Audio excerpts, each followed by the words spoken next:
Yang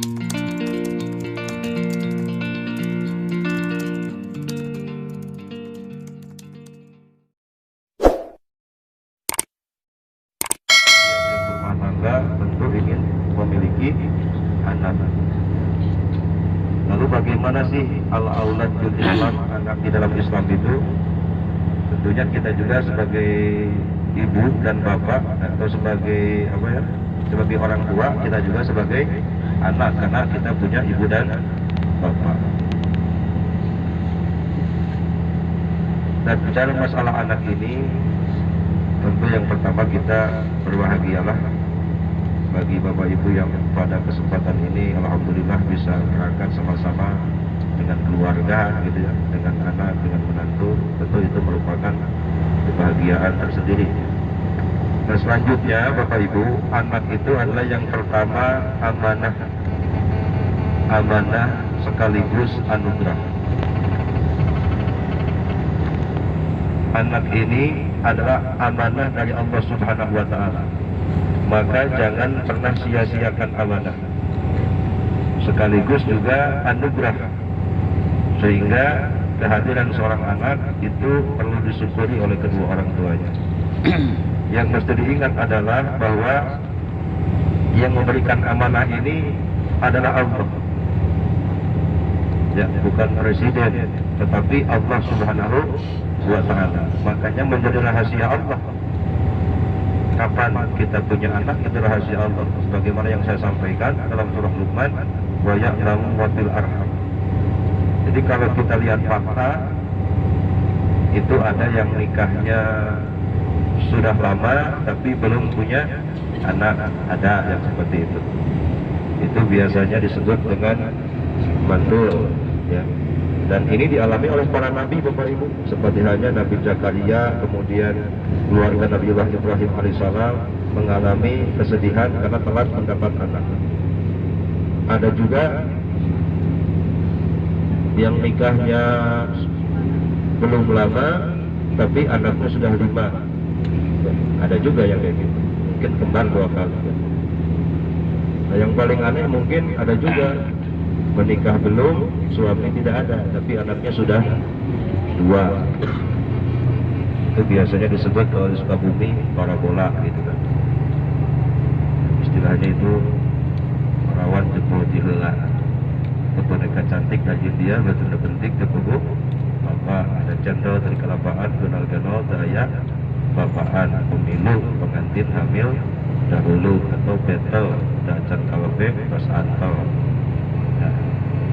Dan ternyata masalah ini adalah sekali lagi, pertama Allah yang memberikan anak laki-laki ataupun anak perempuan.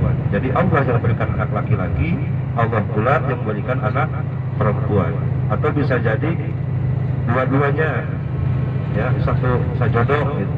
Satu laki-laki, satu perempuan, tapi tidak lama lahirnya. Atau sama perempuan dua-duanya, istilah kita adalah kembar. Itu semua ada ayat Al-Quran mengatakan di situ bahwa Allah lah, termasuk ketika dikatakan tadi mandul, Allah lah hakikatnya yang memandulkan. Jadi tidak harus bersedih hati terlalu gitu ya, karena itu adalah rahasia Allah.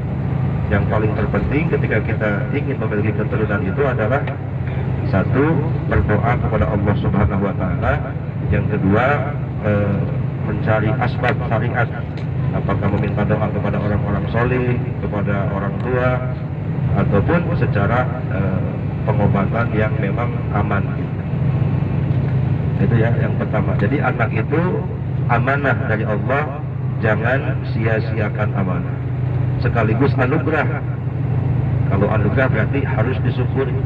Nah, anak itu membawa keberkahan. Nah yang kedua, anak itu adalah dzurriyyah. Dzurriyyah itu generasi penerus masa depan.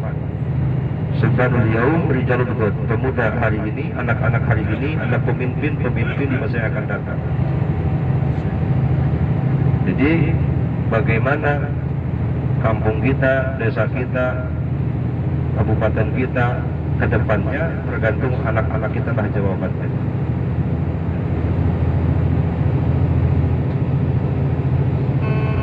Maka untuk itu agar generasi muda atau anak kita bisa diandalkan, harus dipersiapkan dari sekarang. Jangan sampai menjadi anak yang TT, PDGD, malu-malu, takut-takut, nggak pede gitu deh, terutama dalam kebaikan. Tentu itu akan bermasalah. Itu yang kedua. Yang ketiga, anak itu adalah zinatul hayat, perhiasan dunia, kebanggaan. Katanya kadang-kadang ada orang tua itu ya, kalau dikit-dikit biasanya ngebanggain anak, ngobrol dengan tetangga setengah jam gitu, terus ngomongin anak, ngagul-ngagul anak, ya, itu sudah biasa. Karena memang anak itu adalah zinatul hayat. Seperti halnya kita punya mobil mewah ataupun emas dan lain sebagainya, bawaannya itu memang bangga, karena itu perhiasan dunia, kebanggaan. Pertanyaannya, sudah banggakah kita dengan anak kita sampai hari ini? Ya tentu jawabannya tergantung kita juga sebagai kedua orang tuanya. Nanti kampung itu banyak sekali bu, ibu-ibu ke warung jajan 2.000-an, ngawang setengah jam, ngagul-ngagul. Alhamdulillah anak abdi maju sukses. Yang satu jadi kiai, yang satu jadi TNI, yang satu jadi polisi. Banyak sekali. Nah selanjutnya, anak pun hati-hati. Selain amanah dan anugerah, juga sebagai dzurriyyah. Lanjut, anak sebagai tadi apa?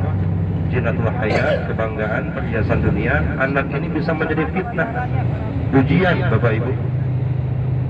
Makanya hati-hati, jangan sampai anak kita ketika kecil dimanja-manja, sudah besar terbawa-bawa, apabila akhirat tiba bisa menenggelamkan orang tuanya ke neraka. Naudzubillah summa naudzubillah min dzalik. Ujian, fitnah, dan itu dialami oleh Nabi Nuh, ya. Kemudian Nabiullah Adam ketika anaknya saling bunuh karena memperebutkan wanita cantik. Nah ini juga hati-hati. Maka ketika kita mendapat anak menjadi ujian, maka di sini tentu orang tua harus bijak, harus bersabar, tetap harus memiliki jiwa pemaaf. Nah bisa juga anak ini yang berapa tadi, yang kelima? Yang kelima adalah adu walakum, menjadi musuh. Ya, jangankan di akhirat, kadang-kadang di dunia saja saya kira sudah sering sekali berita di televisi itu, anak yang menuntut orang tuanya ke meja hijau, atau anak membunuh kedua orang tuanya. Ya, anak membunuh ibunya, bahkan sampai dengan cara yang sadis. Ini naudzubillah summa naudzubillah min dzalik. Jadi menjadi musuh. Dan lagi-lagi kedua orang tua berdasarkan peringatan dari Allah Subhanahu wa taala menghadapi bagaimanapun anaknya bandel, bagaimanapun anaknya bohong bahasanya, maka orang tua ini harus tetap bersabar menghadapi anaknya. Jangan memunculkan doa-doa yang malah membahayakan. Apalagi doa kedua orang tua ini sangat diijabah. Apalagi dikutuk, naudzubillah, jangan sampai. Sekesal apapun seorang ibu terutama ataupun bapak, jangan pernah mendoakan negatif terhadap anaknya. Nah yang terakhir, anak itu Bapak Ibu adalah qurrata a'yunin, sebagai penyejuk mata, penyejuk kalbu. Kalau bahasa singkatnya adalah ajimat penyelamat dunia akhirat gitu. Ajimat penyelamat dunia akhirat. Bahkan biasanya orang Sukabumi itu ada nadoman Sunda yang diambil dari hadis Nabi itu kan, yang istilahnya aku bocor ke alam kubur tiludina hadis Rasul iji sodako jariyah ya eta wakaf nunullah dua gaduh ilmu manfaat serta di alat manfaat tilu gaduh putra soleh ngadoakeun teweleh ya. Jadi dia senantiasa mendoakan kedua orang tuanya. Nah ini yang akan menjadi ajimat penyelamat dunia akhirat Bapak Ibu sekalian. Jadi anak soleh seperti ini kelak di akhirat ini bisa memberikan pertolongan kepada kedua orang tuanya. Bahkan ada hadis yang sahih juga menyatakan demikian, ketika orang tuanya misalkan bagiannya neraka, ya. Meskipun dia punya iman harus ke neraka dulu. Nah, anaknya ini mengadu kepada Allah. Jadi saya mau sama-sama dengan kedua orang tua di surga. Kenapa? Karena saya bisa soleh seperti ini, saya bisa ngaji karena dulu orang tua saya yang nyuruh saya ngaji, ngebiayai saya ngaji di sekolah dan lain sebagainya. Ya. Saya bisa pandai, saya bisa seperti ini adalah jasa-jasa kedua orang tua. Ya, singkat katanya, tadi itu saya sampaikan seorang anak yang soleh bisa menyelamatkan kedua orang tuanya. Ataupun sebaliknya, suami yang ahli surga, orang tua yang ahli surga diponis masuk surga, tetapi anaknya malah diponis neraka. Tapi sebelum masuk, anaknya protes. Ya, saya seperti ini, mabuk-mabukan, judi dan lain sebagainya, kemaksiatan saya lakukan karena saya dibiarkan sama kedua orang tua saya. Saya nggak bisa sholat, nggak pernah diajarin. Saya nggak pernah ngaji.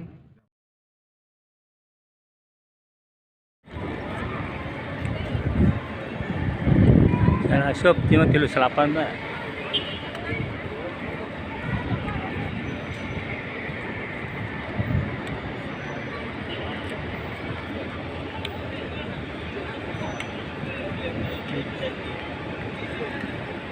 Alah Mas. Udah devagar dikit dia, saya pakai turun.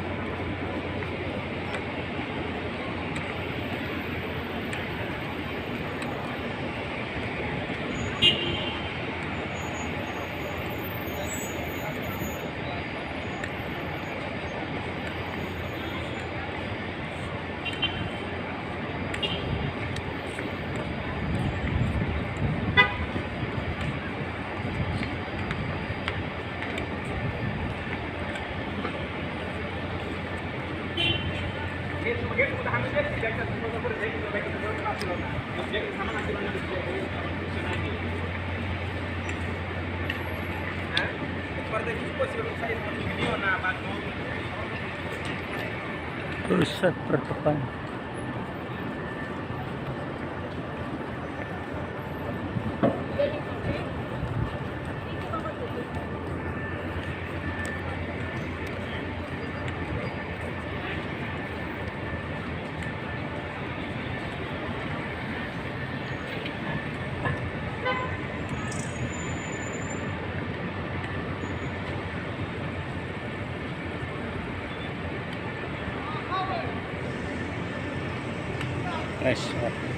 Sambil tinggi.